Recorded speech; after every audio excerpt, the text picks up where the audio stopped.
This is a very hard lone wolf speedrun of Resident Evil Outbreak. The completion time is 1 hour, 15 minutes, and 49 seconds game time.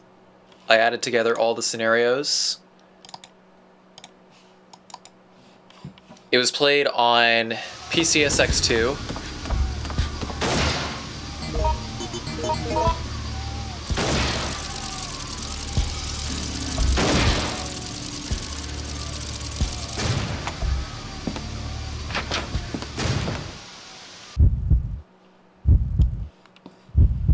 This is probably the only exception that I make to playing on console is playing Outbreak.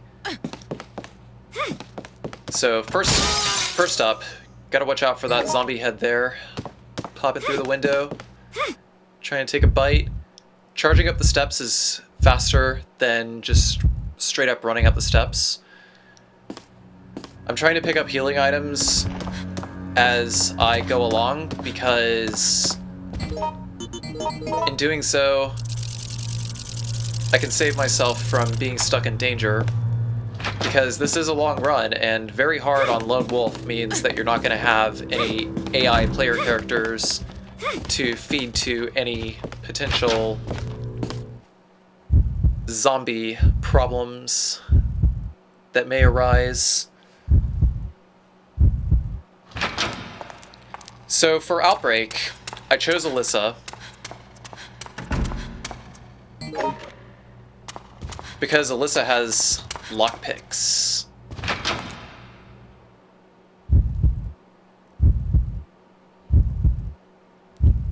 Her lockpicks make her probably the faster out of her and Kevin, because Kevin has to stop and pick up keys otherwise. Whereas with Alyssa, you can just use, I don't remember what pick I used, I think it was the L pick for all these doors. And just mash the confirm button on the doors over and over again until they give way. I go up to grab the alcohol bottle first, and then I take the nail gun. Because Alyssa has lockpicks, she doesn't need to go to the balcony in the owner's room here in order to get the key to go get the alcohol bottle. So we can just go straight to the alcohol bottle.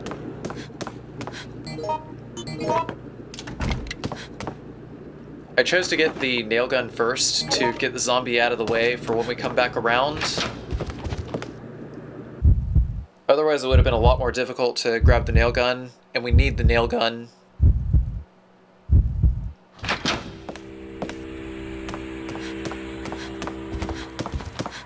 Like, absolutely need the nail gun in order to be able to knock down... No, sorry, we use the handgun to knock down the fence during the countdown sequence.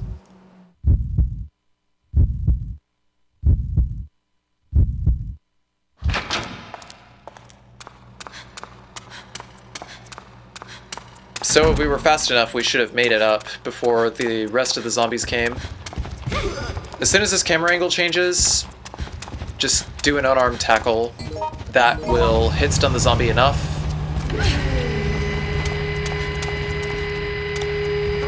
So that you can get past him, use the key. You should be able to R1 and dodge backward as well to avoid a hit or a grab. If you get grabbed, obviously it's worse because he'll do a lot more damage. You can see in the top right screen, because I was playing this game on emulator, it did give me a bit of leeway to have some extra HUD elements, especially since the game is in like a 4:3 aspect ratio. So I also included a program written by DChaps. I believe you can find it at youtube.com/classicgamemaster or something like that. But you can download the program at... Oh, we don't actually pick up...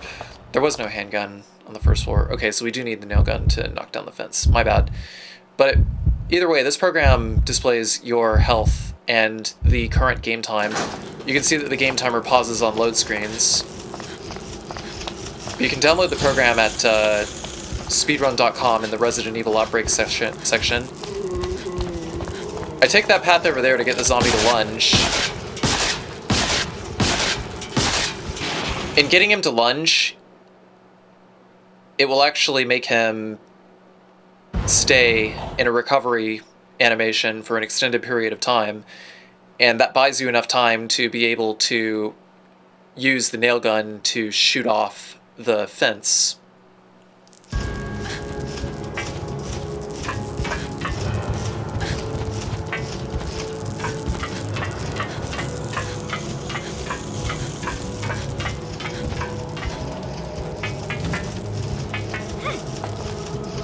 So when jumping that ledge over there, you wait for the second step forward before the jump.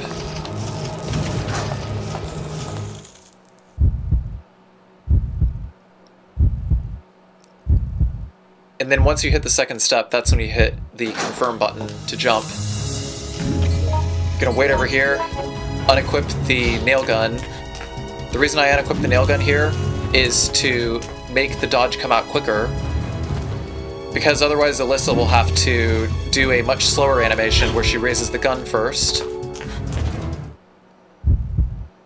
Once again, you would rather get hit by zombies, like get smacked by zombies, than actually get bit, because it's quicker recovery time and it does less damage. Zombie damage in general is already very, very, very difficult to avoid, as you can see there. We're still at above 50% HP, or sorry, we're still at above 25% HP, so Alyssa will not be limping.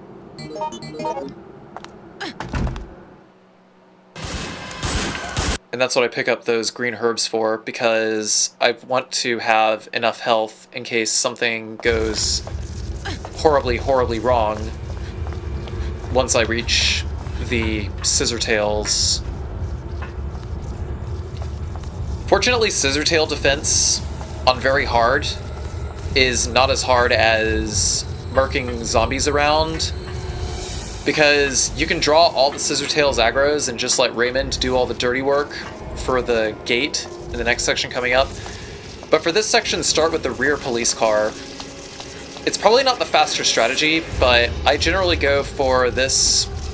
I generally go for the rear police car first to let the other Scissortails come in through the front so that they don't block whenever I push so that they don't block whenever I push this police car.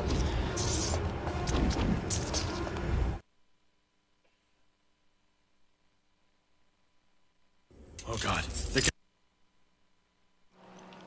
You'll have to excuse me, sorry. Blech.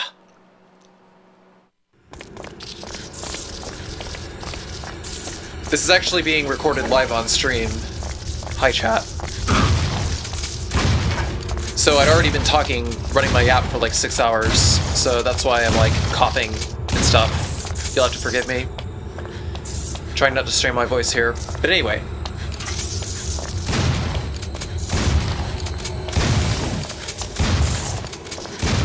I'm just running in circles around these guys. They always raise their tails before they attack, so that's your grace period to get the fuck out of the way. Make sure their tails are down before you run in front of them.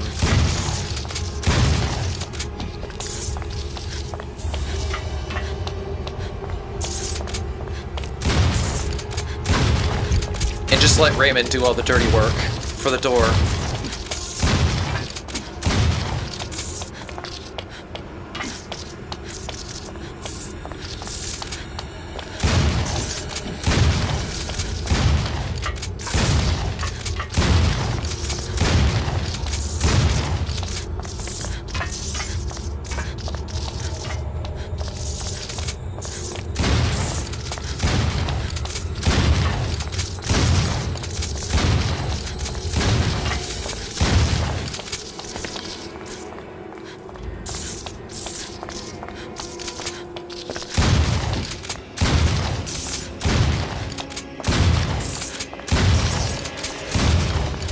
So yeah, as you can tell, this is taking quite a while. The reason you want to shoot fences and doors, depending on what you have, is sometimes it may be faster to just blow down a door than it is to grab a key for it. But this door, you have pretty much no choice but to wait for Raymond to blow it down because there is no key for it.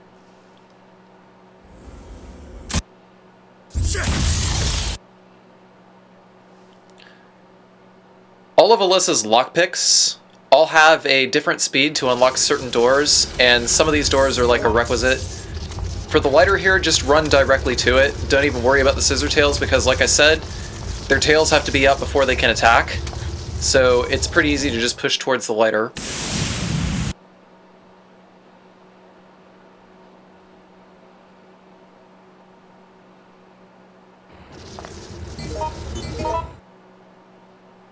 Someone asked, would you save any time if you tricked the zombie on the 3rd floor into breaking open the shutter for you? The shutter next to the forklift, no, it would not save any time.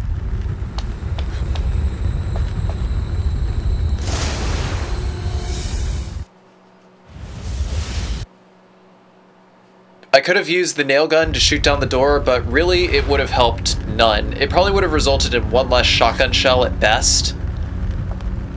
And on top of that, you need to focus on grouping the Scissortails. That way they don't crowd up on Raymond and interrupt the shooting. So it is going to be faster overall to just focus on murking the Scissortails the whole time.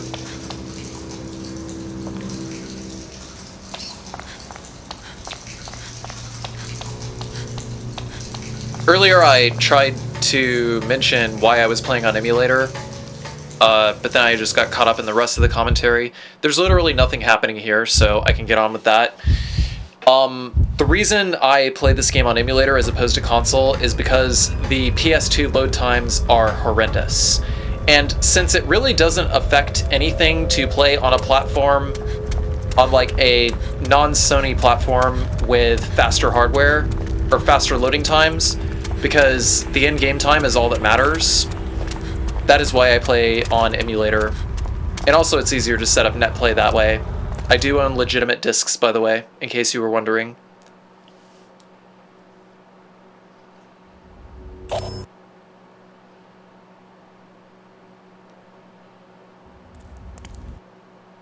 The highway is too deep. Alyssa also has a pot shot, which she could use, but it actually does not help you to potshot doors. It helps against enemies, but not against doors.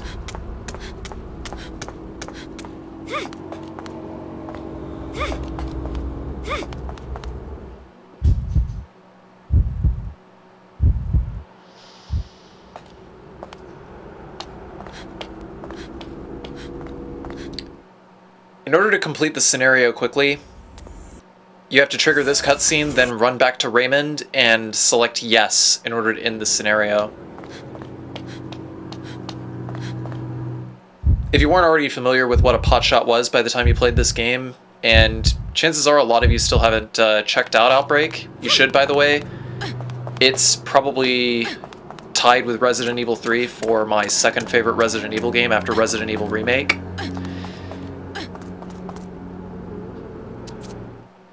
Alyssa's potshot is a, if you hold R1 for long enough, then she readjusts her aim. And if you fire after that, then the shot causes double damage. Kevin's potshot causes about 4 times the amount of damage, if I recall correctly. But if I'm wrong, then please feel free to correct me.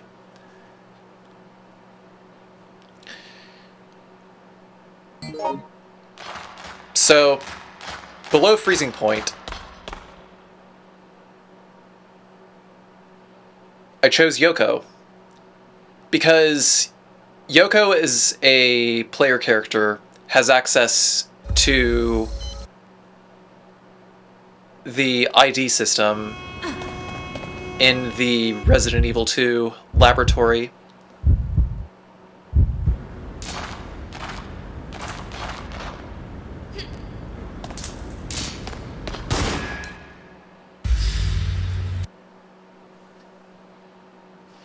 Yoko has very little health and she doesn't run so fast, but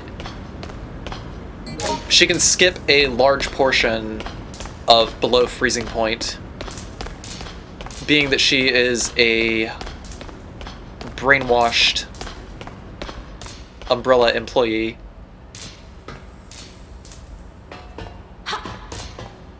Or shall we say, an Umbrella trainee with amnesia.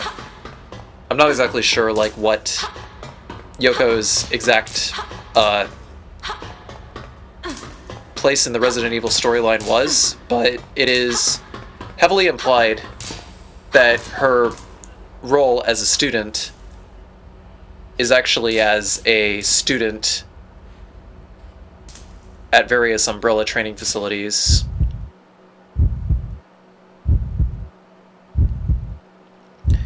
Yoko's abilities are, she has a backpack which can store 8 items. I use it to bank healing items.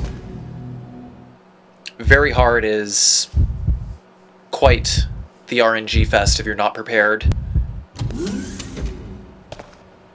And she also has a backwards dodge, which comes in very handy. The codes here are 634-9741, and there was one more code, but I need to find it really fast.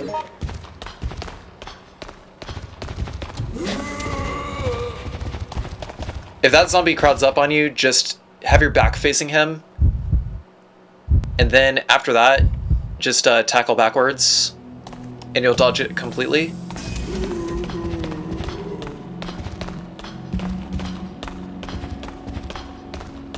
Now we're getting chased by another zombie.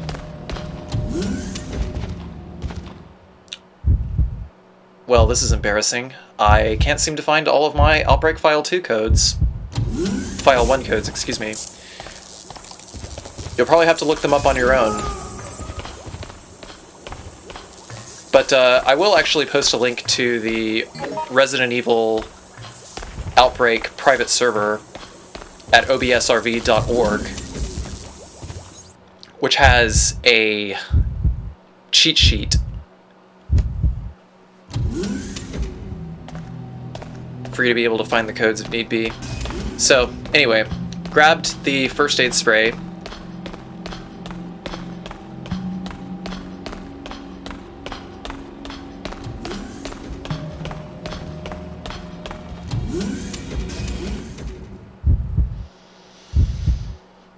And we got 1/2 of the V-Jolt.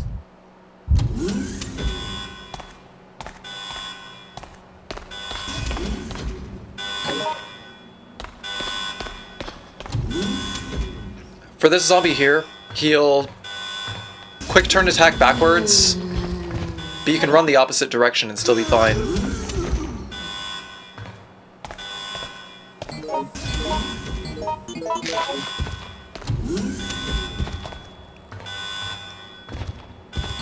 I accidentally dropped my handgun, and I absolutely need that handgun,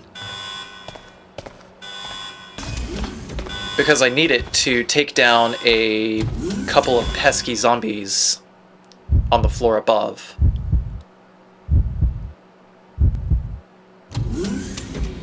I was a dummy here. What I should have done was combine the V-Jolt, then picked up the red herb. So in order to do this dodge around these zombies with Yoko, what you have to do is you have to have your back facing the zombies, then press R2 and the run button, or the cancel button, whichever it's mapped to. Generally, R1 and the cancel button will result in a secondary action, which is usually a dodge command. For Yoko, it is a backwards shuffle. I gave the guy on the ground the first aid spray because I need to get the gray chemicals there for the boss.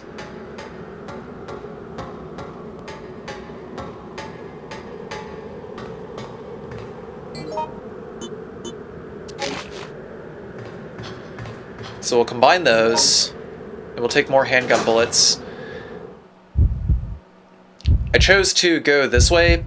It's going to be a little slower in the long run to take the B6 South Passageway immediately.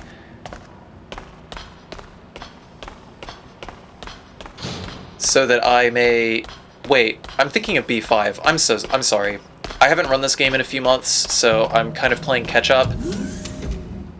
And just like everything is coming back to me as I go along, but we have to do B6 first.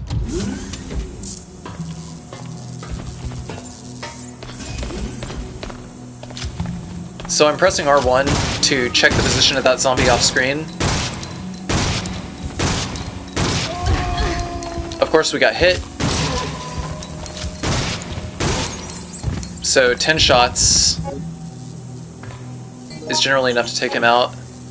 Gonna bank that other first aid spray and try to take the chance right now to put in the code.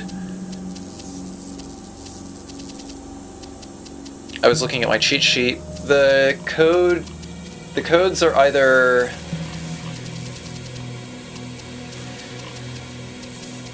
A194, B482, D580. In the case of Yoko, since she does not need to open the other shutter,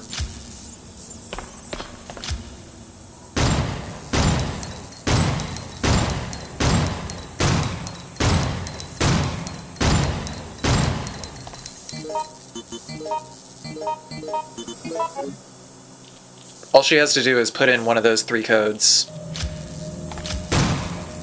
And from this point on, we can start firing at this. I got pretty unlucky here. Very unlucky here, actually. Because I was kind of hoping that that zombie would not be there.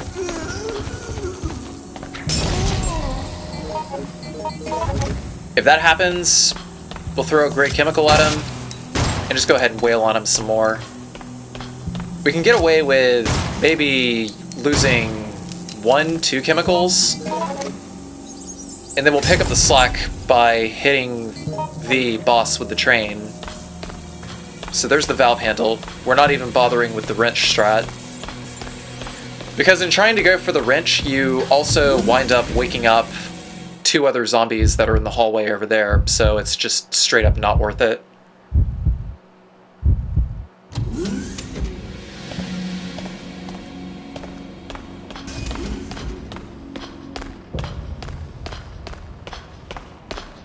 But that's also another reason why you needed the handgun, is to be able to break open that panel quickly in order to get the valve handle.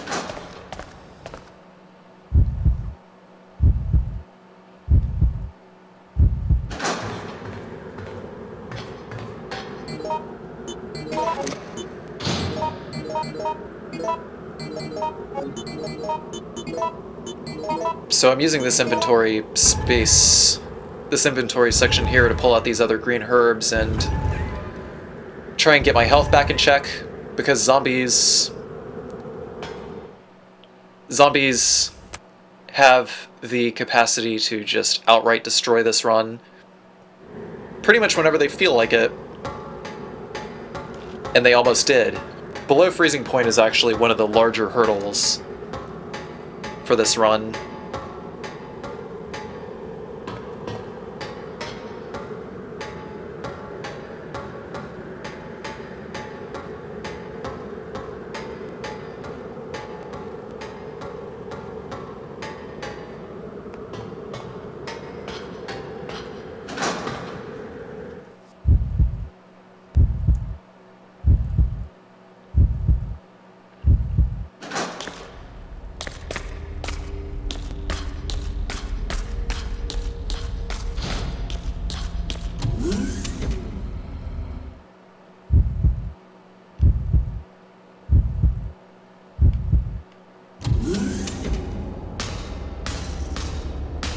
That's right, I don't even go for the Magnum this time, because it's too risky. Magnum is very risky in a very hard lone wolf run.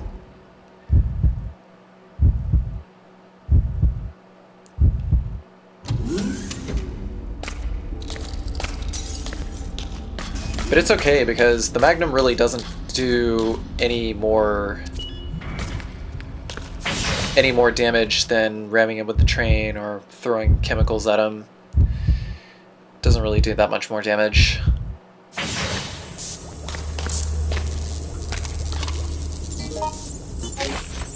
So we'll take the gray chemical bottle here.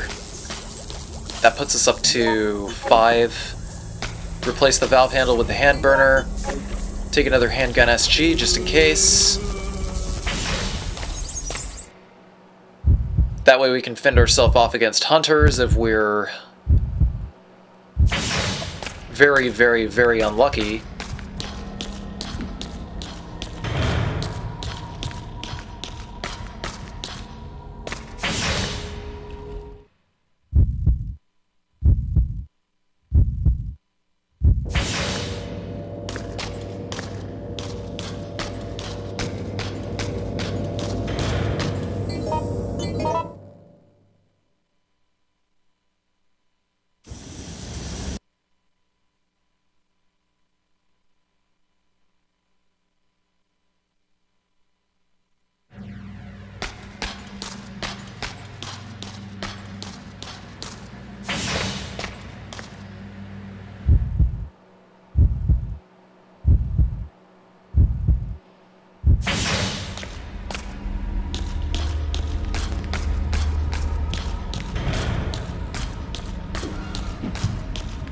So, if I recall correctly, hugging that inner wall will allow you to squeeze around that hunter on the way over to the train.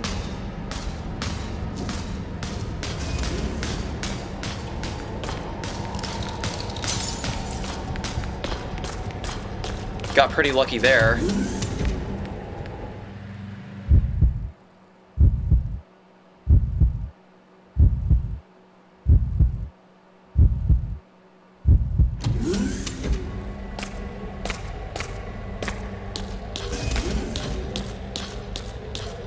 And while we're waiting for the train to thaw out, I'm gonna go ahead and grab the green herb.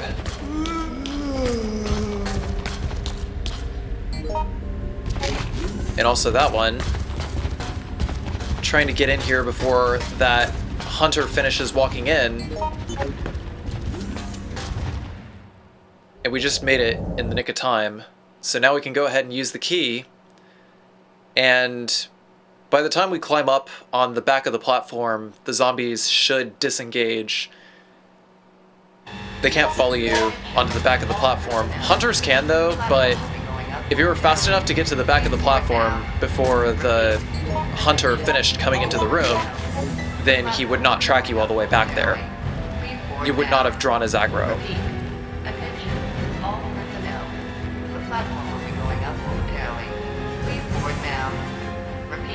So it's just kind of chilling there. And consequentially, so will we. For a whole 3 minutes.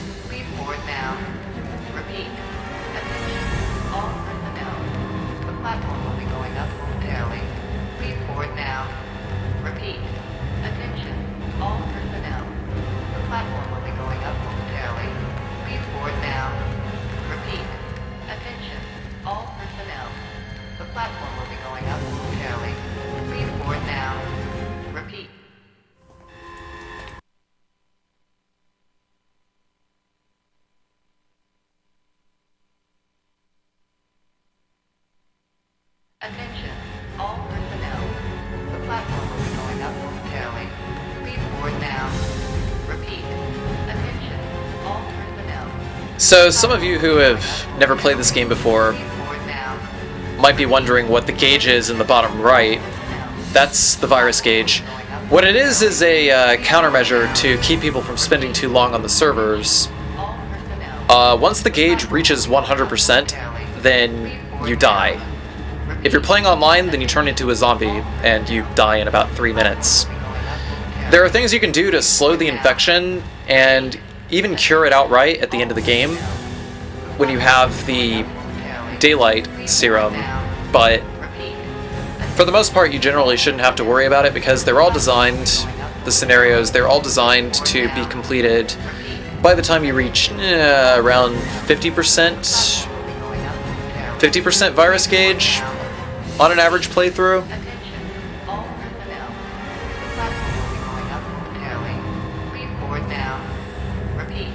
Attention, all personnel. The platform will be going up momentarily. Please board now. Repeat. Attention, all personnel. The platform will be going up momentarily. Please board now. Repeat. Attention, all personnel. The platform will be going up momentarily. Please board now. Repeat. Attention, all personnel. The platform will be going up momentarily. Please board now. Repeat. Attention, all personnel. The platform will be going up momentarily. Please board now. Repeat. Attention, all personnel. The platform will be going up momentarily. Please board Also, a little bit of background while we still have the time. Resident Evil Outbreak is the very first online Resident Evil game.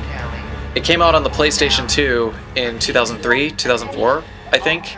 Somewhere around there. Either way, it was a game that, in my opinion, was a little too far ahead of its time. It didn't have any kind of voice communication.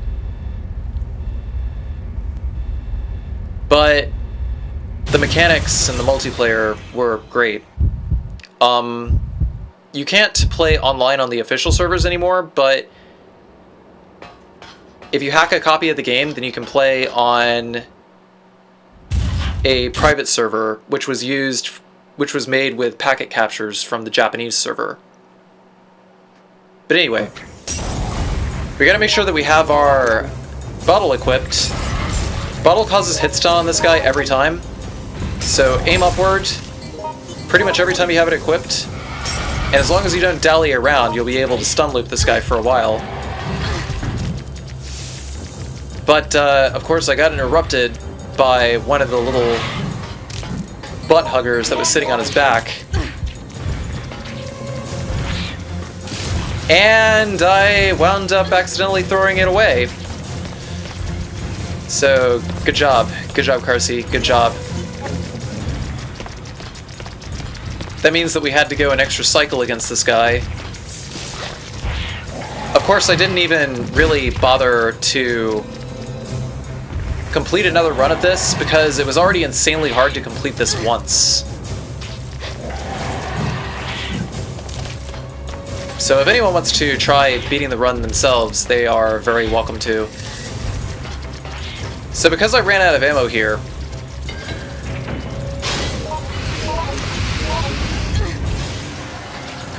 we're gonna go ahead and hit the train and just smack him down. Causes about like 2,000 damage every time. Shooting this guy a few more times to aggro him. If you pull the lever after the train resets, it'll take a little bit more time before the train finally activates again. I was kind of counting on him to knock me over here. That's because I'm still trying to draw his aggro so that he doesn't run all the way over there. Because I want him to stay on the train tracks. If he doesn't stay on the train tracks whenever that train activates, then this strategy is all for shit.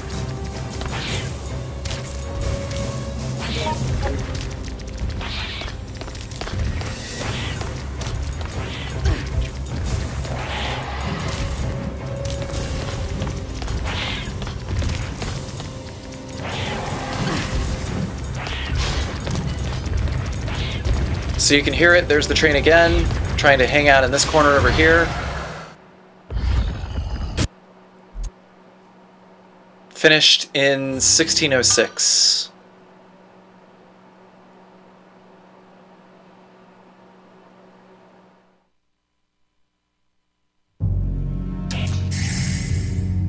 Yeah.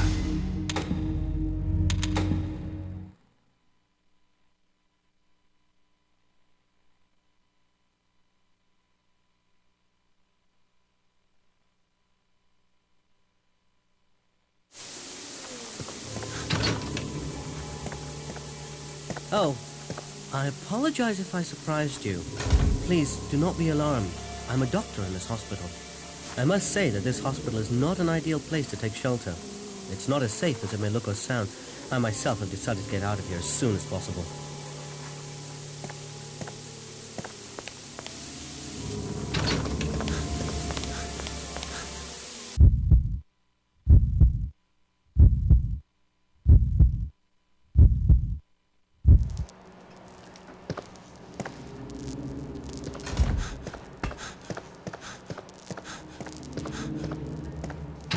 The current individual level world record holder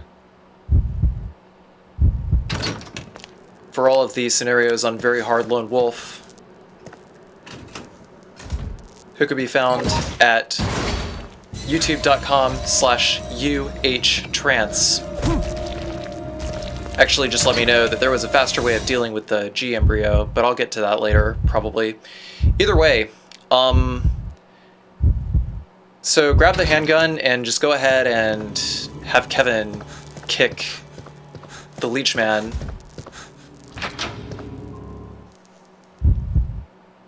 It'll inflict hit stun 100% of the time, cause him to reel backwards, and then you can just go directly for the door.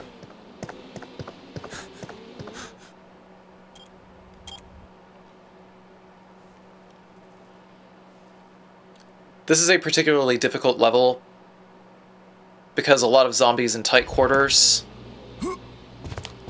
but also sometimes the boss doesn't like to cooperate either.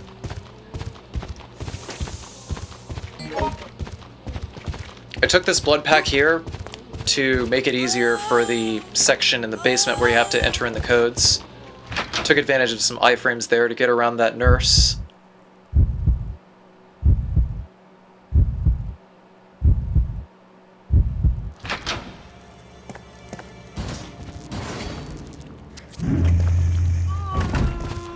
Gotta watch out for that zombie. A lot of times in Very Hard, if you try to get on an elevator, there's usually a zombie camping on it.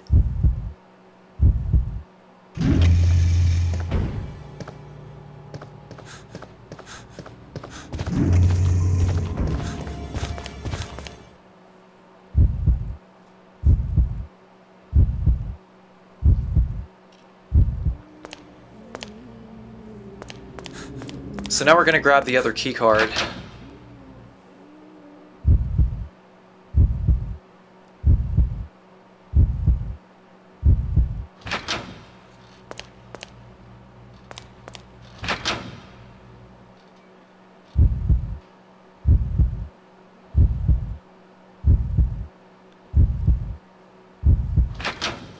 Sometimes the leechman may pop up in this room. Be ready to kick him if he does, but you gotta make space first before you can kick him. So you gotta run a little bit further to the right if he pops down there. So back to the G embryo, as I was saying earlier. If you remember in Resident Evil 2, there's the P4 lab, where you can synthesize the vaccine, and there's also the moth room. Right outside of those rooms, in that hallway, it's the same hallway where Annette dies in Claire's A scenario. There's a guy there. If you talk to him as Yoko, then he'll give you a shotgun. And going that path while the countdown timer is going in order to get the shotgun will actually save you a cycle on trying to hit the G embryo with the train. Ideally, you shouldn't even have to hit him with the train at all. But due to the RNG, I decided to completely avoid said shotgun because it was already making my attempts at stringing together all these scenarios too numerous as it was. Thanks, Trance. But anyway, so in the elevator control room, what we're going to do is we're just going to go ahead and use the blood pack here. Get smacked around by leeches, apparently. I was actually supposed to put down the blood pack as soon as I entered the room. I gotta wait for that. I totally blundered that up there. It was a miracle that I even managed to get out of here without losing so much health. So 3555, 5315, and 8211 are the codes to activate the B2 elevator.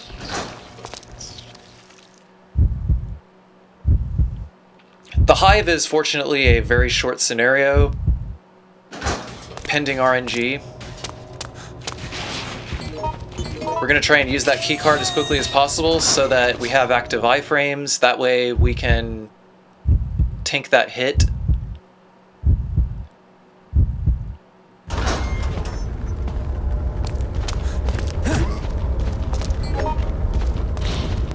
Kevin's secondary ability is a forward thrust kick.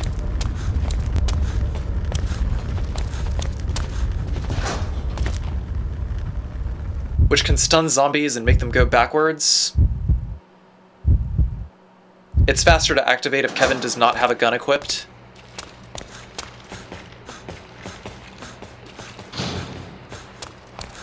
Because Kevin doesn't have to finish drawing his gun on top of having the startup for the attack. So bear in mind that that does change the timing a little bit of the attack. We're going to grab the key to the boat from that guy there. Try not to get hit by the little dude there. And the return trip through here is quite difficult. It's usually why I have a full heal at this point, usually. But I actually got really lucky on both of these. That was some miracle right there.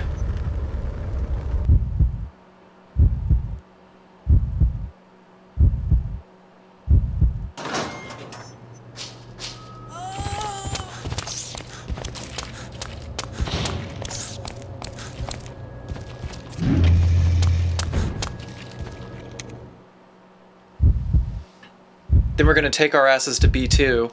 We only needed the blood pack to distract the leeches that were next to the computer. I decided to go for the blood pack because it's actually very, very difficult to get the setup correct to smack them all off with a broom.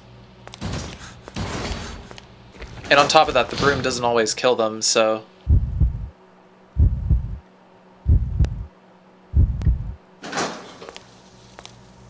decided to use a blood pack for that. And we're just going to use Kevin's luscious figure to lure the leech man into this room, and just keep running into this corner here, you know, so that way we can get out of this room on the earliest possible frame, I suppose. Even though this was really more of a brisk playthrough than a speedrun. It's about the best that I could have done in one completed attempt, so I'm happy with it. Once the leech man is in there, we're going to turn on the heat. Then cool it off and grab the card.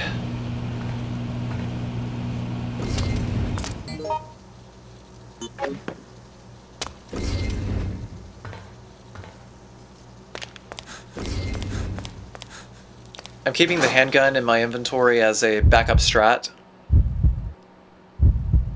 in case pot-shotting the giant leech boss doesn't go so well. But let's see how much I remember about the giant leech here.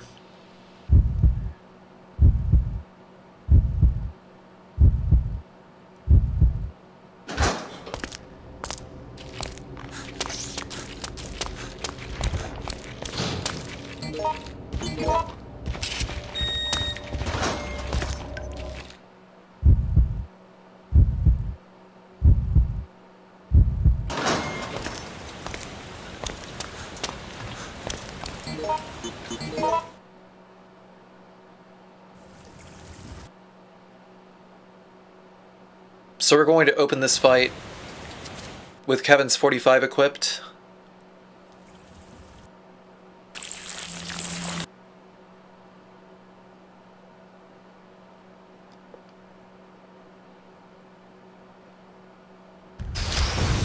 So we're going to move back a little bit in order to lure out an attack.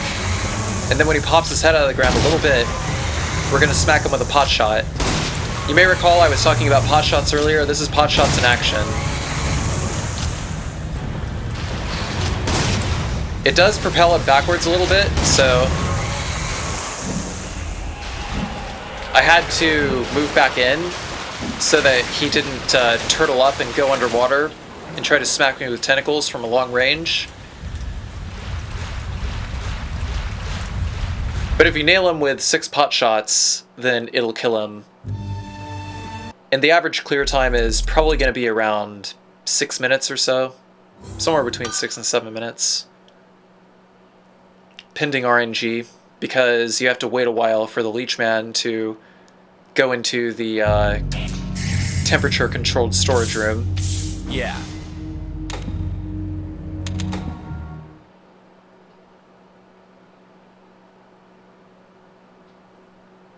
Then we're going to choose Kevin for Hellfire.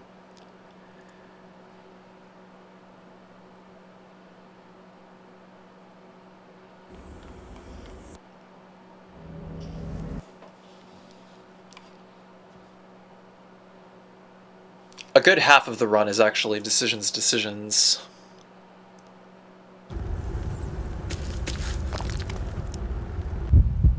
This is another scenario where RNG can just completely fuck you over in getting a good clear time, because there is in the optimal path to take, which is going through the lower levels of the hotel first, there's a puzzle of which the solutions are pure RNG. It's actually one of the most tedious puzzles that I've ever seen in a Resident Evil game. You have to go to a room. I forget what the room number is by now. Like I said, it's been a couple of months since I played. You have to go to a room and check which switches are turned off. And they correspond to switches on a group of paintings. There's about 3 rooms on the first floor that have 3 of the paintings, and another 2 on the second floor. While we're on our way, we're just going to space out the zombies, let them come to us, and kick them to get out of the way, because if we try to dodge around them directly, then they may magnet grab. So we got a pretty good solution here. Went in here to grab a red herb, because some of these rooms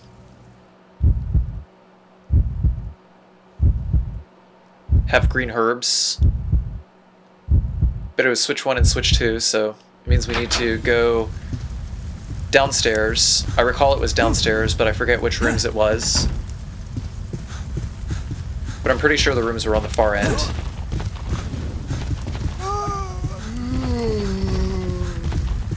One of them may have a zombie in it, or not.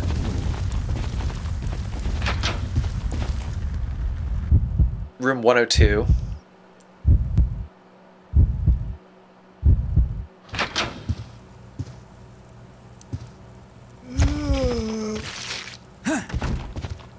My positioning was quite messy here, because for some reason I thought this was the other room that I needed to go to. I should have just flicked the switch and run out. But this was pretty sloppy. This whole area is really hard to practice for. In most Resident Evil games, you can get away with practicing a room by checking, by saving your game and reloading. And in general, most enemies will not follow you through different rooms, but in Outbreak, once you go through a room, then you've disturbed it for the rest of the scenario. So the only way to really practice these rooms and practice all these dodges is to keep playing the scenario over and over and over again until you get it. Maybe save scumming is a possibility. Save states too, probably. Actually, save states definitely.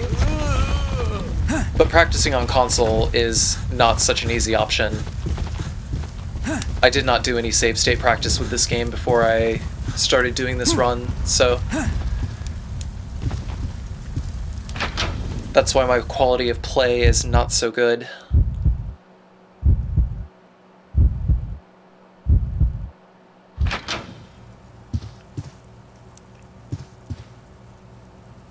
And frustratingly enough, I flicked the wrong switches.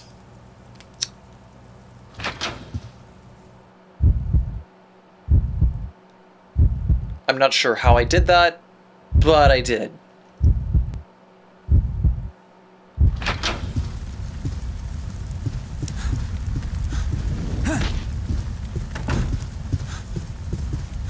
So I'm just trying not to die.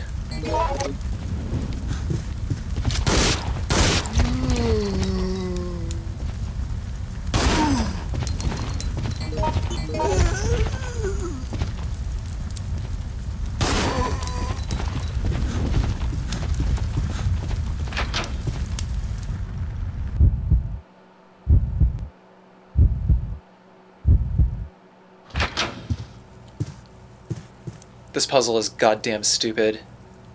I hate it so much. Obviously, it makes more sense being that all of these scenarios and levels were all designed with multiplayer in mind, with co-op multiplayer in mind.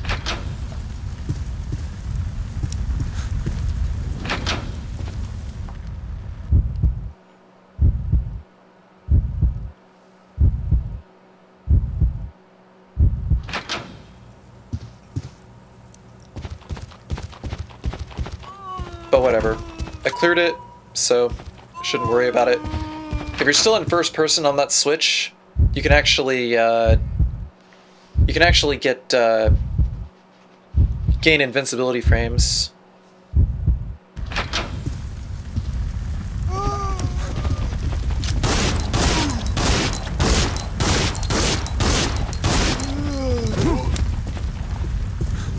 Of course, because those two zombies there are still grouped up,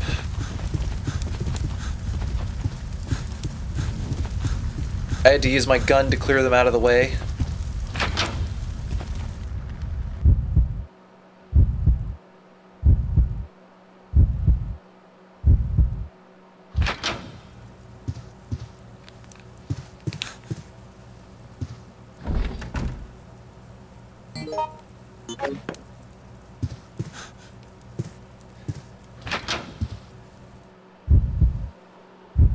But once you have all the correct switches flipped,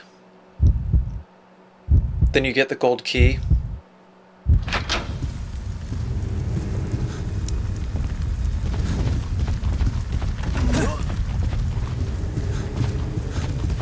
I could have actually run to that zombie's right, but I decided to hesitate a little while longer. Especially since he is aggressively pursuing me now. So what I did here was I set him up for a pot shot. Fortunately, the hit stun that comes from Kevin's kick is exactly long enough for you to be able to set up a zombie for a pot shot. So if you kick a zombie and then wait for Kevin's pot shot to charge up while the zombie is propelling itself backwards, then you can let off a pot shot pretty much right before it attacks you.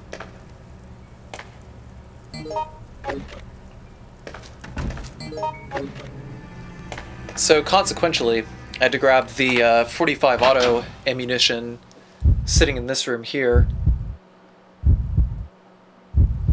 Very hard lone wolf, I might add. If you're trying to go solo, is a goddamn fight for survival.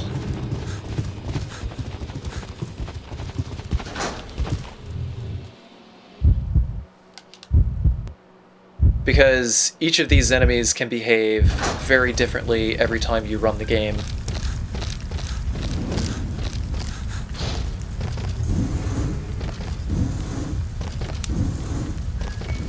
I could have taken an RNG-less path where I didn't have to solve that puzzle,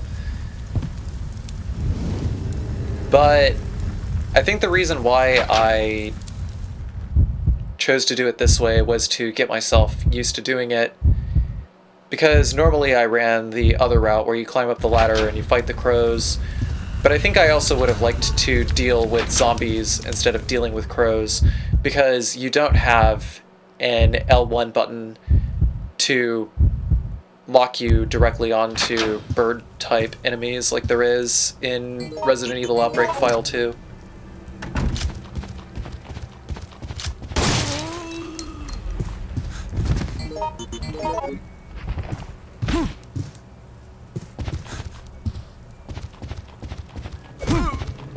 That was quite a mess up on equipping the gun there.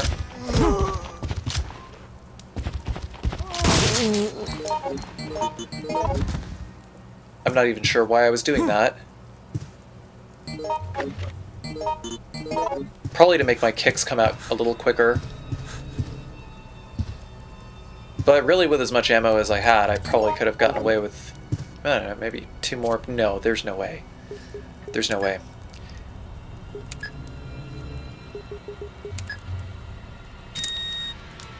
So you check the file on the bed to see which solution you are getting for this safe. I cross-checked it with the cheat sheet at OBSRV to get the correct combination for the safe.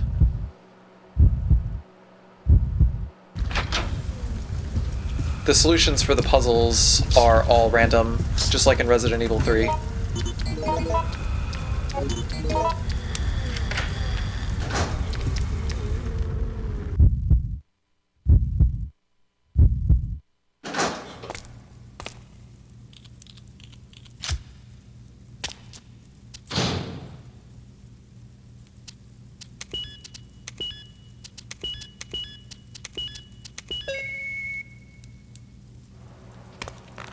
I should mention, the reason that I chose Kevin for Hellfire and the Hive is because Kevin starts with a 45 automatic.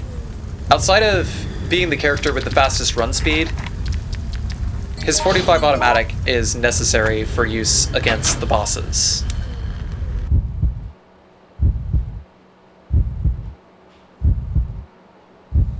I do use Jim for decisions because that is a very, very long scenario. And you also have to deal with a lot of enemies that can just hit you randomly. I got mad unlucky here. Those guys decided to group themselves together again.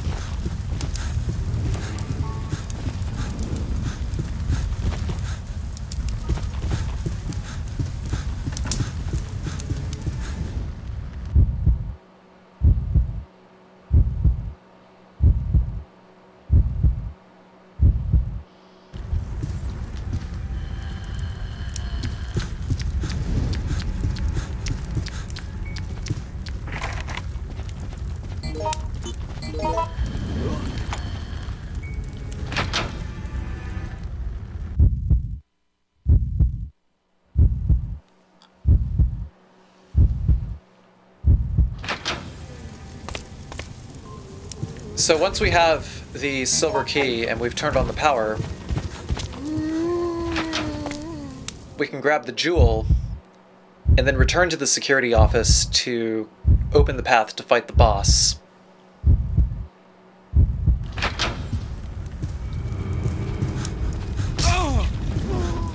And maybe get smacked by a licker along the way, and... Was I bleeding? No, I'm in danger.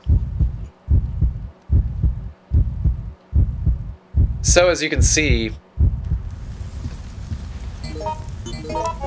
my run pretty much fell apart around this scenario.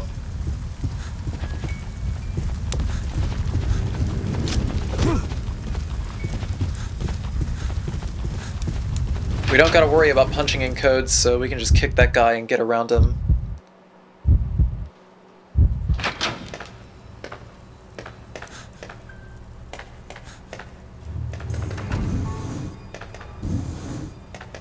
So the Regis Licker, which is the boss for this scenario, taking that shotgun just in case something goes horribly wrong. because having an extra shot to use to finish off Regis Liquor might help, and I didn't want to throw the run this late.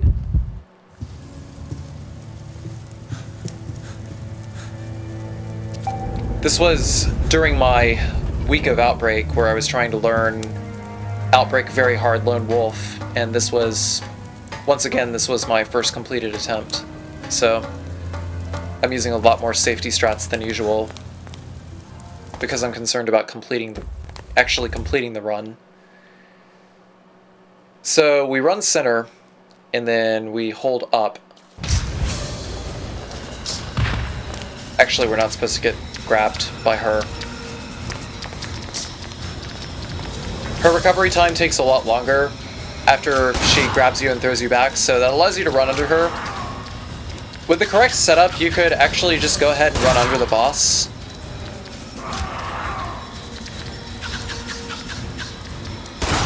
But I hadn't practiced that in a while.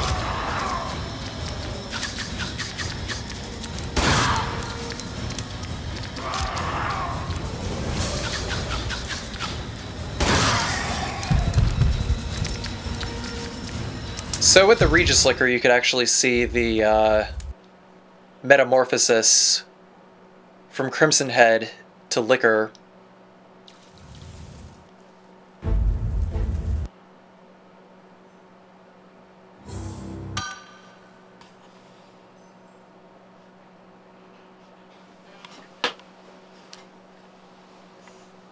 And that scenario was completed in 10 minutes, 34 seconds.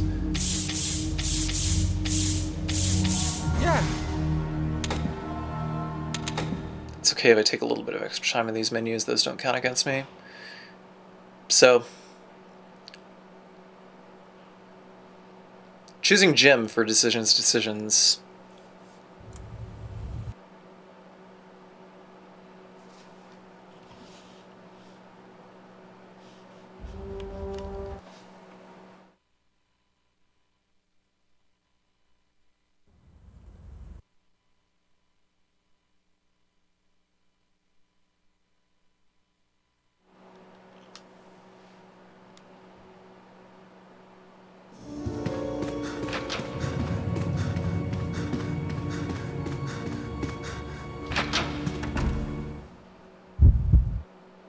We're going to start with going to the Cuckoo Clock puzzle first. There was an antivirus pill right in front. I could have just gone ahead and grabbed that, but I didn't. And of course, me being me, I forgot that I was supposed to hit R2 in order to dodge around that female zombie. Because if you hit R1 before you use Jim's belly flop, which is his secondary ability, R1 and run,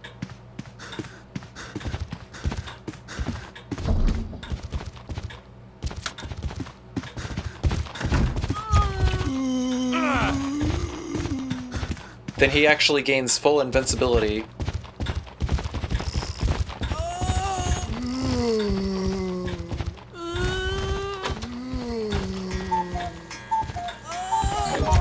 But it causes his virus gauge to skyrocket. As long as we are at above 25% HP, then we are not in danger and we can still continue running. So my entire goal is to try to complete the game without getting in danger. Because if I'm in danger, then my foot speed is going to go down, and that'll allow these hyper-aggressive zombies to just crowd up on me and finish me off. Outside of slowing the game to a snail's pace.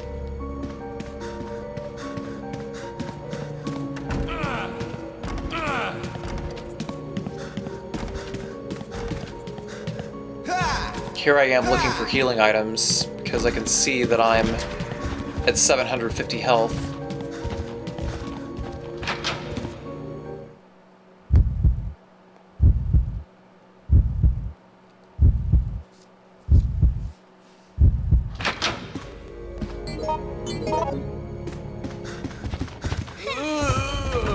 Right about here is where I use this antivirus pill to dodge around that first zombie. Meanwhile, pushing that thing. What the fuck am I doing?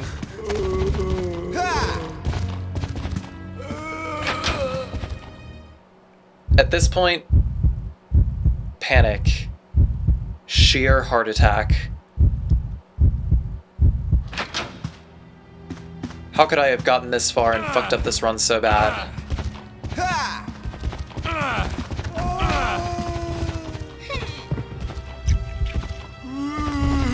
So it was quite intense at this point. Being that I completed this run, you know how it ends, but what I did here was I tackled forward with an unarmed R2 and attack. And it's faster than limping.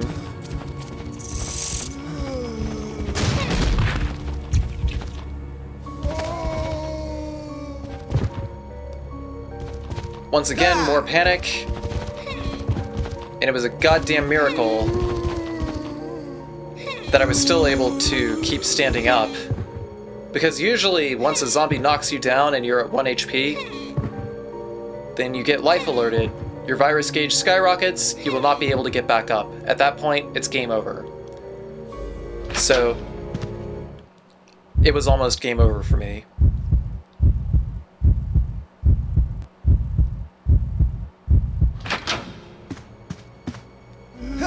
Still trying to tackle forward, still trying to get away from this gaggle of 4 zombies.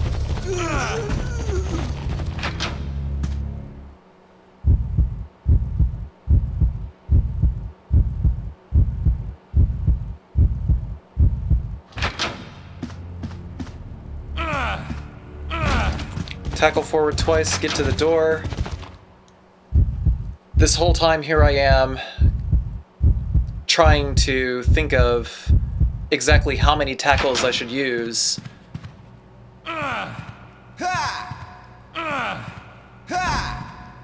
Before I hit the confirm button or the cancel button.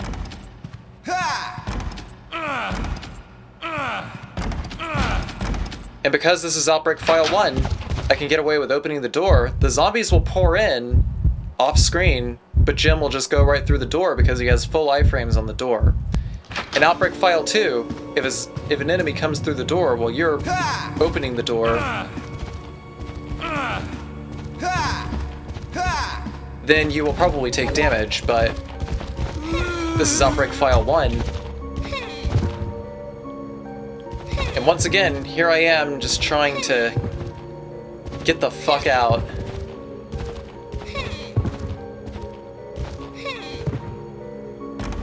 Trying to break their aggro by tackling the floor over and over and over again.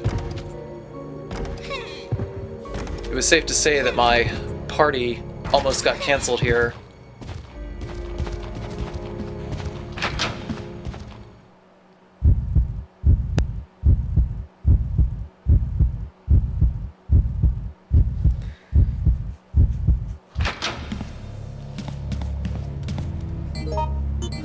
Because I broke aggro, they're not following me through here, and that green herb heals me back up to 501, which is 1 point above where I need to be. That other female zombie was downstairs. I'm kind of hoping that going the long way around will force her to go a different direction, so just pulled a Metal Gear Solid. Go one way, hope that her patrol route takes her to a different spot in the room.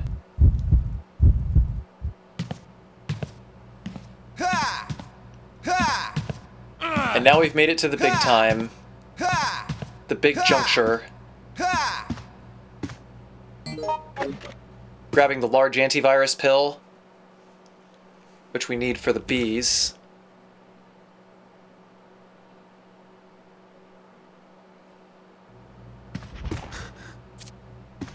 Also, all of you guys in chat, watching while I record this commentary. Sorry, no thong song. This is for YouTube. No Flight of the Bumblebee, no thong song. Can't get away with that on YouTube, sorry guys.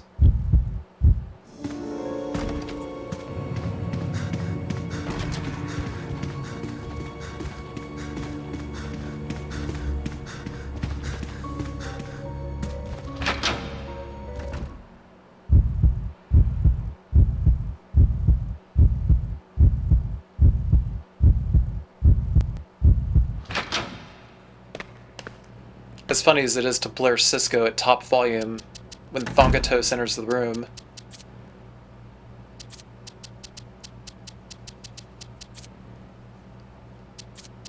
So, just trying every permutation of every code.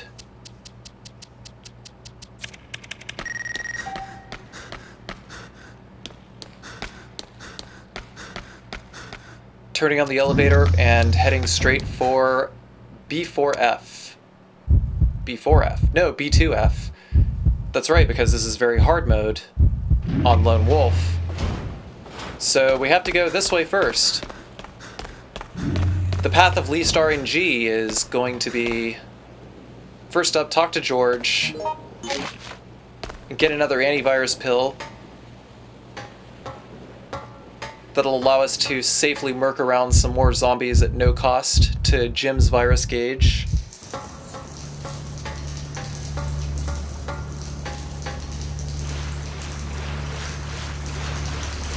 Then we're gonna go directly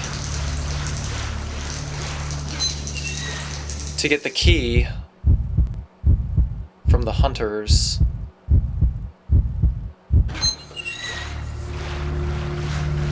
So what's going on here is we're going to complete half now and half later. We're going to do exactly like we did in the Outbreak scenario. Run in front of that zombie, murk him forward, and then climb the ladder so that he breaks aggro. We're going to flop forward to get around this guy. Get around that raggedy looking motherfucker.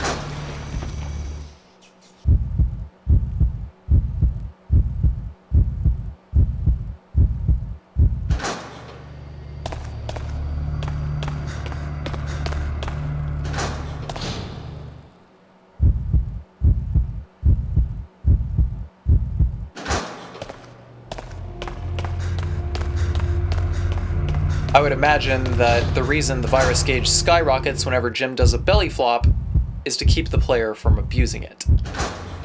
But if you have antivirus pills, then you can actually use the belly flop for a good 3 minutes or so. About 1 to 3 minutes.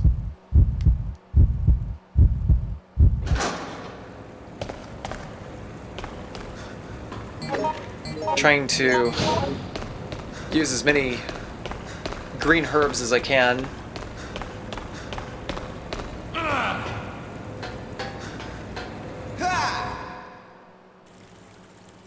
So that I don't die.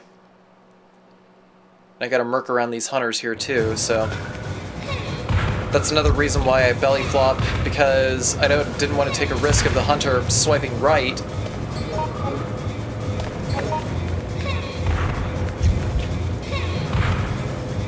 Being a fucking jerk. Fortunately, it takes them a while before their AI turns back on while you belly flop. And Jim's belly flop is instant.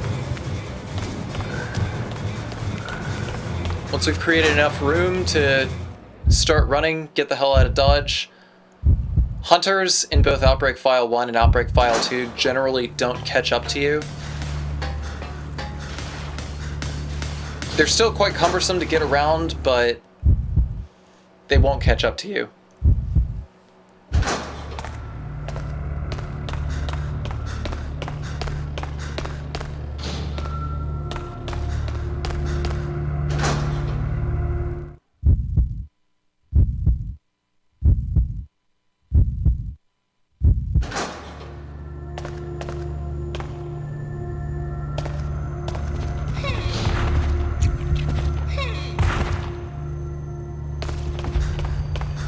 So tackling around this guy, get around him. There's a grenade launcher in that room over there that we're going to grab, but not before we tackle our asses around this guy, or just go straight for the door, actually. You have to be really, really choosy about when you go straight for the door. Sometimes you have to dodge around. Sometimes you can just hit the square button near the door and have Jim snap to the door. And while he's snapping to the door, while his character model is snapping to the door, then you'll have full iframes. Grabbing the blue herb.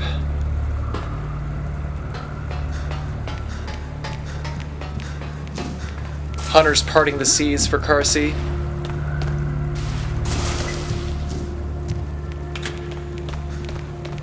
And while this micro cutscene is playing, I can hold down and right in order to go to the ledge and climb down. It's actually quite safe to do it this way. I'm pretty sure that the enemy threads shut off. The enemy AI just shuts off during the cutscene.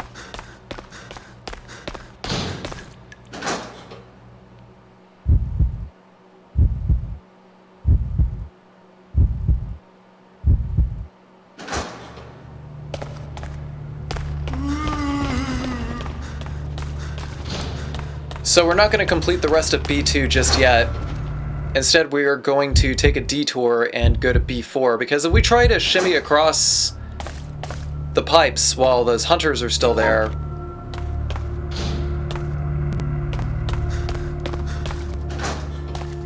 then those hunters are just going to fuck us.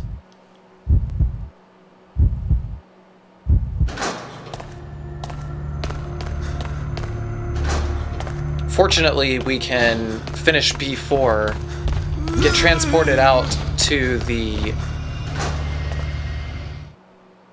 large parking area, and then we can just go in through the manhole and complete the rest of the scenario that way.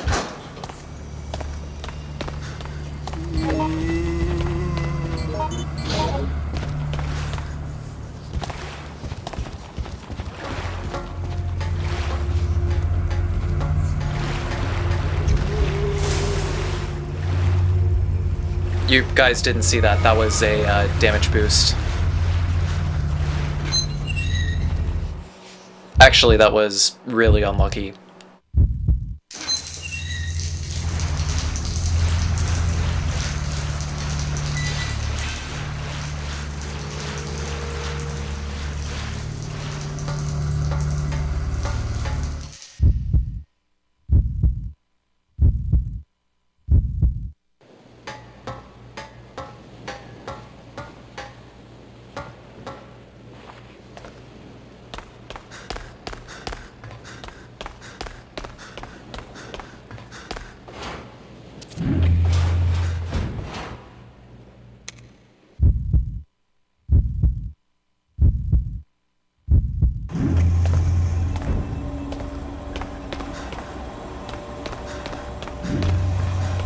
So going into this area to get the V poison next.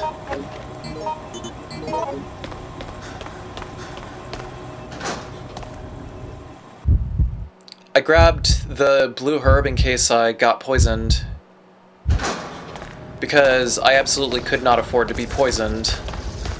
And it is very likely that I could have gotten poisoned between these spiders and the rather large hornets that would be popping up later.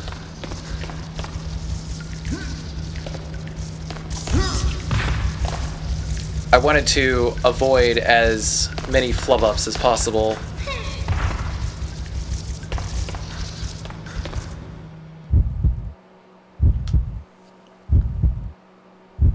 I'm sure you can tell I absolutely did not feel like dying.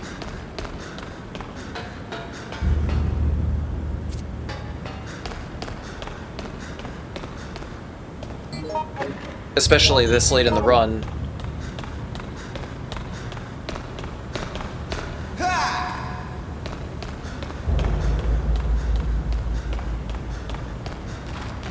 This is pretty much the Dark Souls of Resident Evil speedruns, and it is insanely difficult.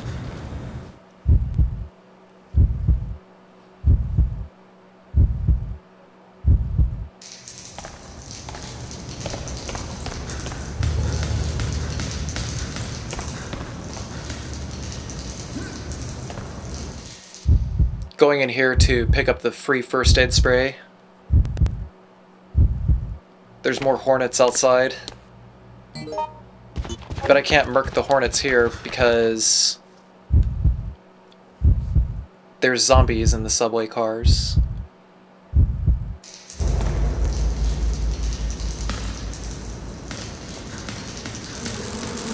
I'd rather take my chances with the bees because it is a lot easier to see when they are about to attack.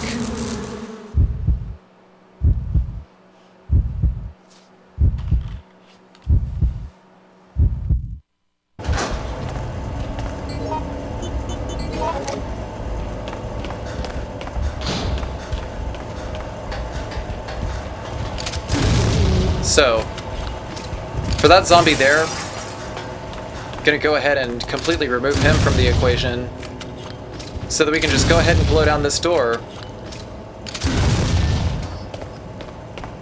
That way we can avoid dealing with shimmying across that whole other area and hornets. And we'll have one less zombie to deal with in here. You gain full iframes while you're pushing this. I got pretty lucky. That zombie decided to grab at the tail end of my iframes. Iframes, invincibility frames. Certain actions carry the property of being able to avoid attacks.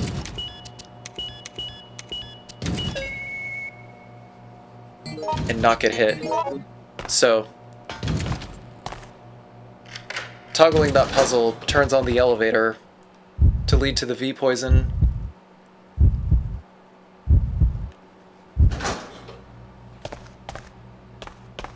And pretty much nothing is stopping us, so I'm going to go ahead and use the large antivirus pill, because that'll last us the entire elevator ride up.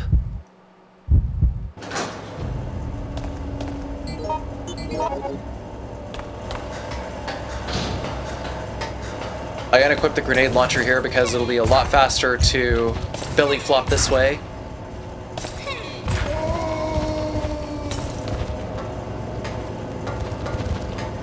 I had to pray for a little bit of luck here so that I wouldn't get knocked off the ladder.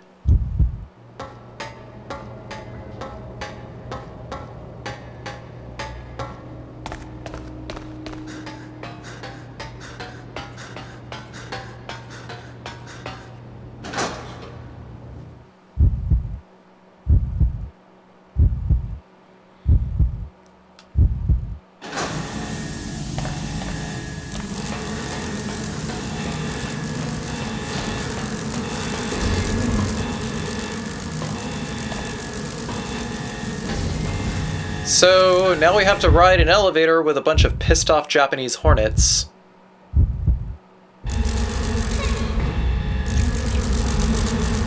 Not much else to do except take a nap.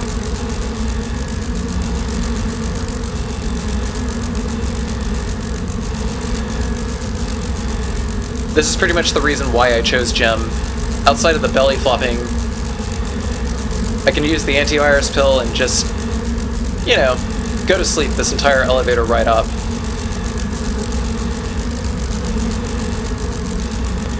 Maybe even listen to my favorite classical piece, Flight of the Bumblebee.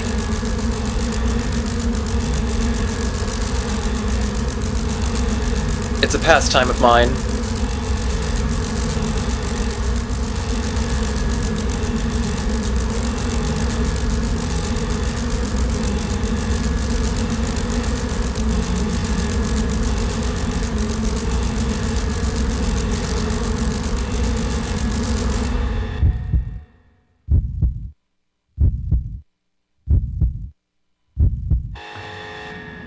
So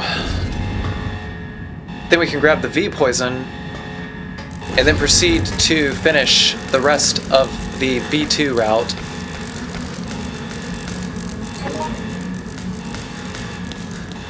Also, I'd hate to see what kind of bee was being raised in that larva capsule, that larva cup right there. Ugh.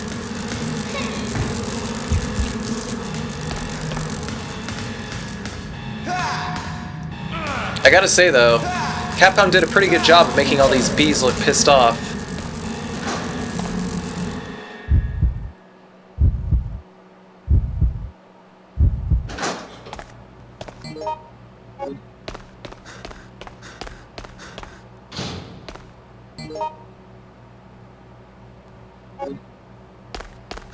So, yeah, I probably should have held on to that blue herb that I dropped.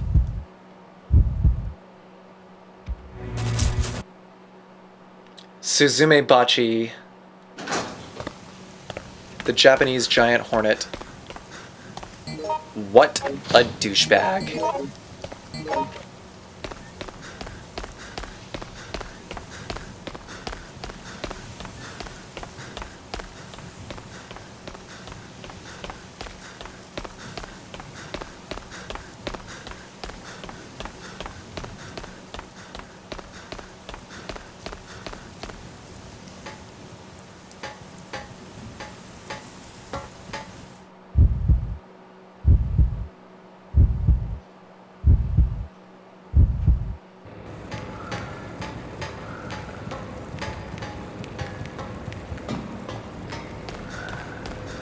I was very surprised and delighted to learn that there were iframes at the very end of that ladder animation, where Jim is getting off, so I managed to avoid tanking a hit from the hunter.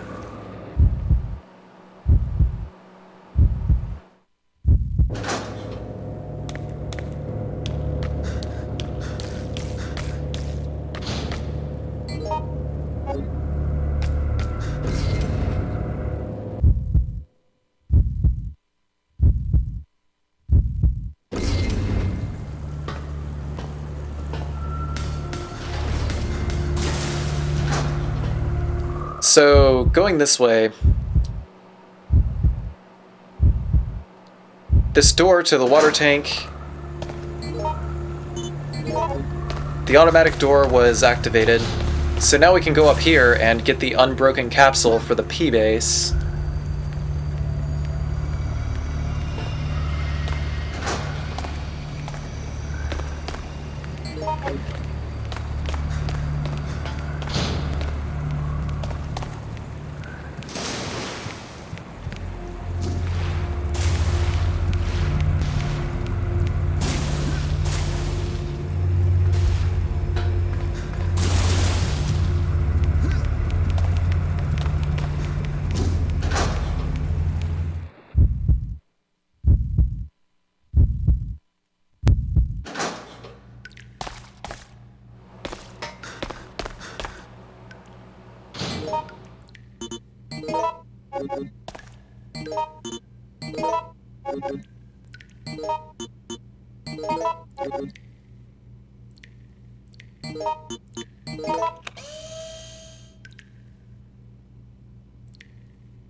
So now we have 2 of the components necessary to synthesize the T-virus vaccine.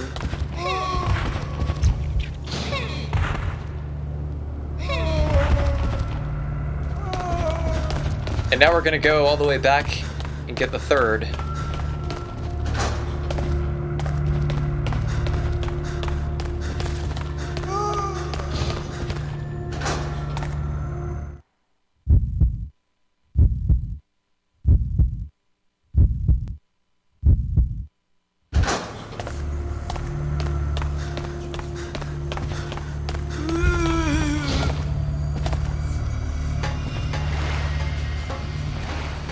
Probably gonna get knocked to the ground by this zombie again. Yup.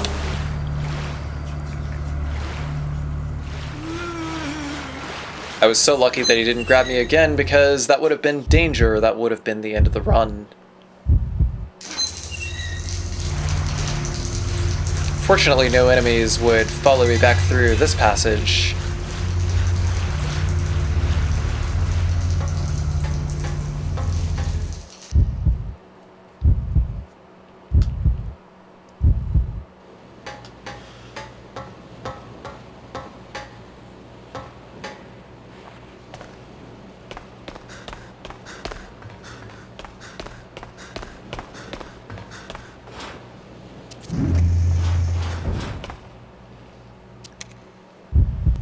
So we're going to go to the first floor and spend the better part of 2 minutes running away from this game's Tyrant series boss, which is Thanatos.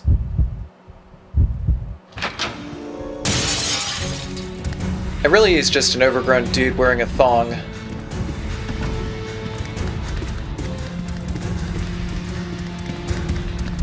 Like, seriously, ew, get away from me, you pervert.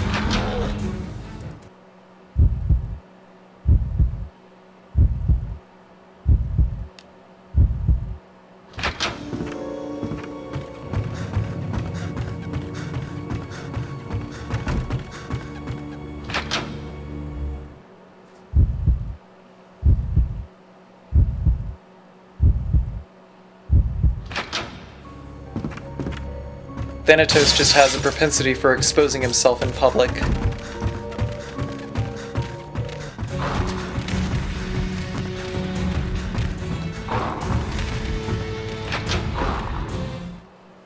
Running away from these Dobermans, shouldn't have to worry about them.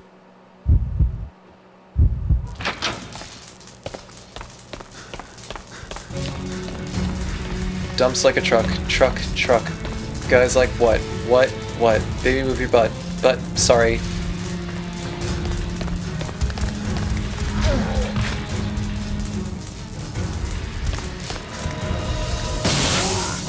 So you gotta lure him under this cable. Take the T-blood. I was still holding on to the grenade launcher because I was gonna get some more ammo in order to be able to get the rocket launcher.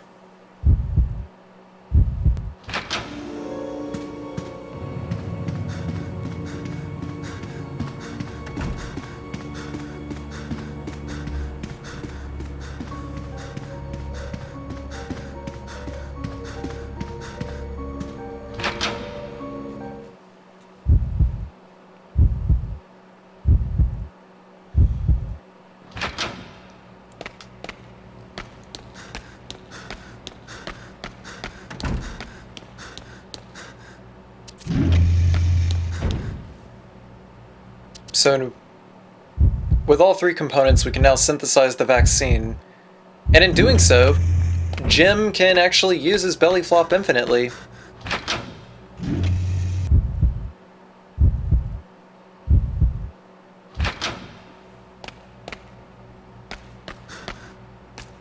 Which is pretty awesome, and it actually comes in handy for the Thanatos fight just a little bit. Because Thanatos' hit radius is quite wide.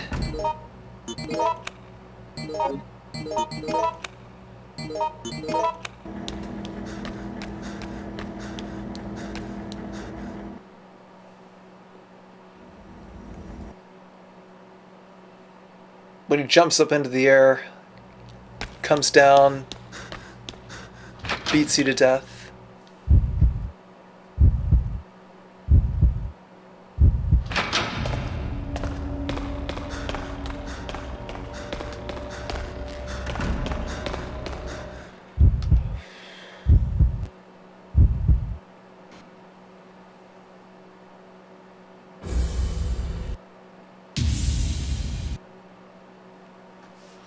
Quite amusing that Nikolai makes an appearance here.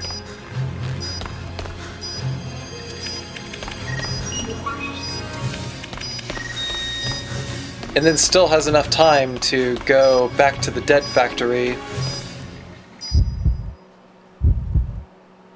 so that the rest of the events of Resident Evil 3 play out. There's actually interesting that the developers, the scenario writers for Outbreak, did this in order to leave Nikolai's fate open-ended still.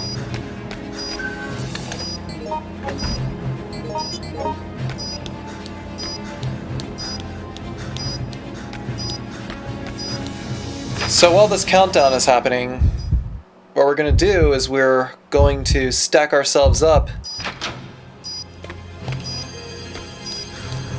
for the final encounter with Thanatos, because that's exactly what's happening after the 7-minute timer expires.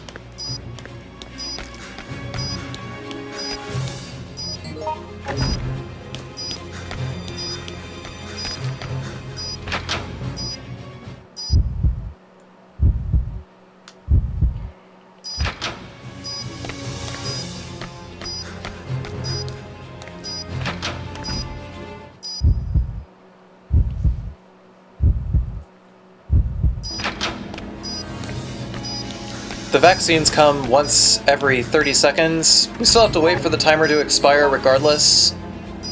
So, we're just gonna chill out. I wanted to get a second daylight in case the first one misses. Even though the capsule shooter, which if you shoot daylight into Thanatos will kill him instantly, even though the capsule shooter is a hit scan weapon and doesn't operate on projectiles,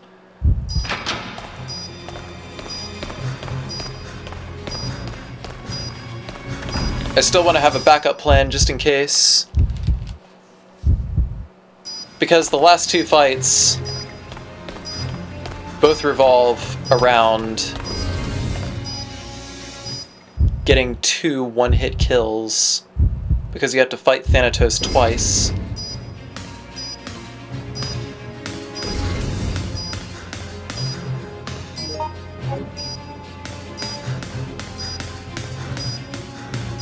Thought I would need some more healing items, but actually I did not.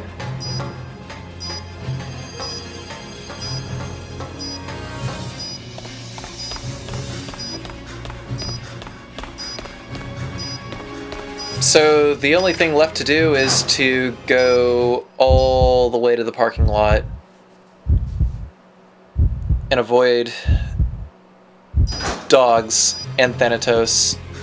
Zombies are no longer populating the area. Interestingly enough, once Thanatos is on the field, the only things you gotta worry about are dogs and Thanatos. Sometimes Thanatos can pop in through any of these doors, spook you a little bit, but of course there's the music, and there he is, right there. Apparently I was going through that door ahead of schedule, because normally Thanatos came through that door, but he was like right there, right at the very end of it. So now doing a belly flop, trying to get Thanatos to go the fuck the other direction. His aggro just snaps to you directly. It doesn't operate on sight. It operates on both sight and sound. So if Thanatos can see and hear you, then he will move directly towards you. And generally the sound portion of enemy AI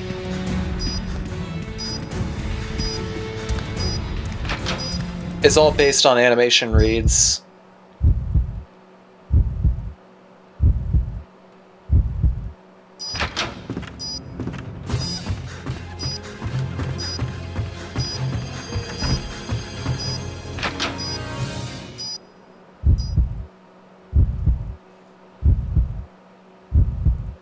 So if you are moving, then he is going to know exactly where you are.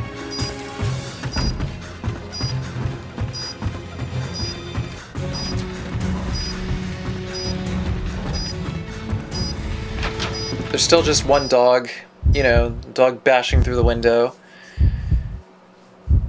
Capcom thought they'd give us a little bit of the RE1 treatment with this stage. But I thought I'd have a little bit of fun here.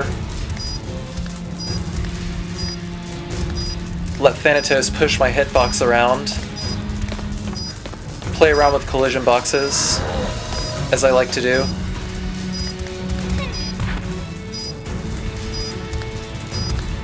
That's right, Thanatos. Just push me right towards the door.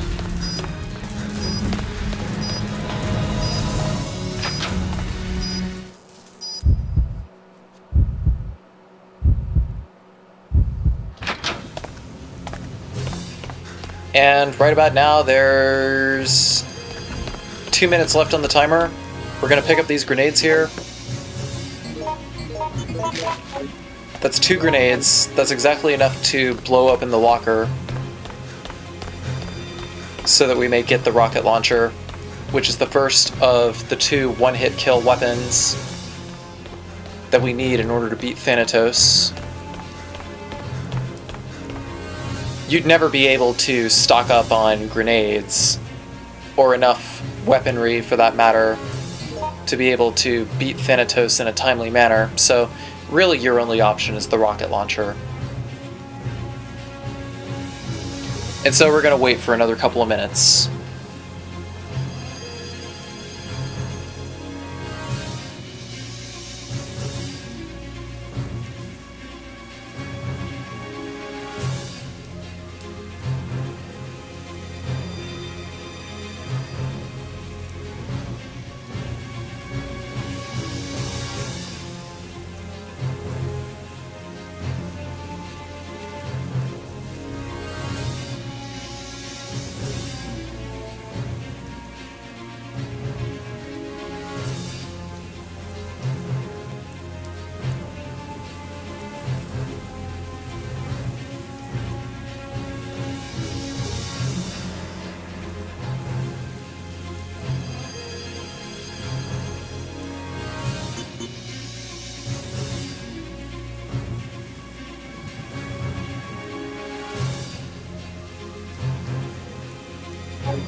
After this cutscene, we gotta run away from some more bees. I couldn't exactly see the what that one hornet was thinking from that far away, but I didn't want to take my chances. Fortunately, we are stocked up just enough.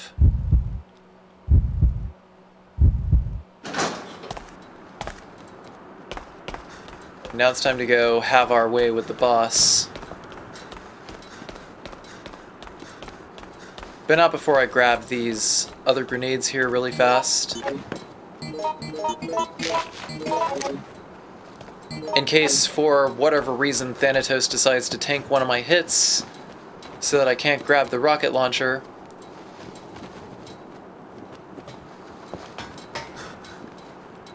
Just trying not to die.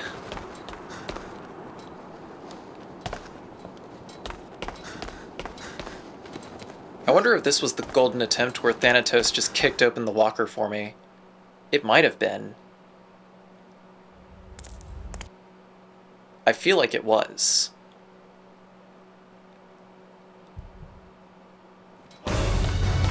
So we're gonna run directly for the locker, do a belly flop,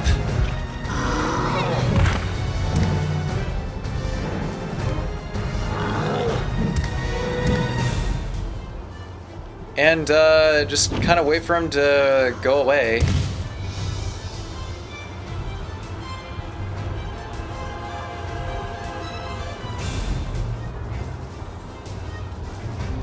Or at least that's what I was trying to do here. But he just like crowds all up in your junk immediately. And then right when I blow open the door, Thanatos just kicks it open for me, right after I shot one grenade round. That was like my very first time seeing that in this game in general. And what an opportune time it was, because I actually wasn't so sure when my opportunity was going to be able to blow open the door. So Yeah, that's a possible outcome.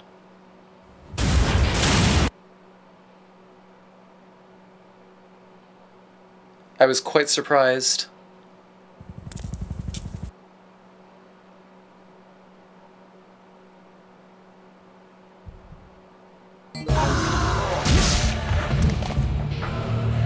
And I'm actually very glad that I caught that on video.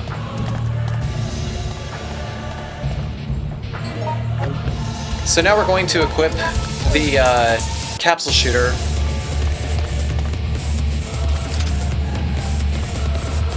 We can do that by hitting the reload, but if he gets us before we've actually reloaded it, then just hold L1 in order to load up the capsule. Jim will manually load up the capsule from the inventory, and you don't have to go into the inventory to combine it. And once you do that, wait for Thanatos to land on the ground, hold R1, make sure you're lined up, fire, win. And after all that, we have an extra daylight for the true ending, so that's it. That is Resident Evil Outbreak, file number 1, very hard lone wolf, in 1 hour, 15 minutes, and 49 seconds. I hope you enjoyed the run.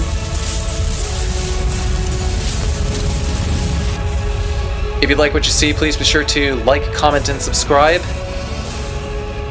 Also check out my Twitch channel at twitch.tv/CarcinogenSDA. I stream there almost every day, anywhere between 8 to 10 hours a day.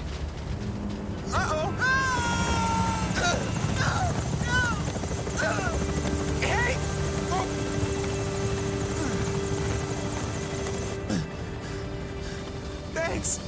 You're the man.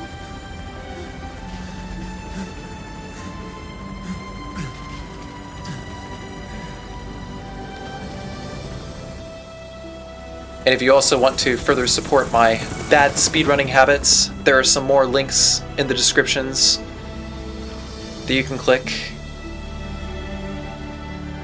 Wink wink, nudge nudge. Thank you so much for watching. That's the end of the run. I will see you all next video.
are today's results. It's been 6 months, but the number's still the same.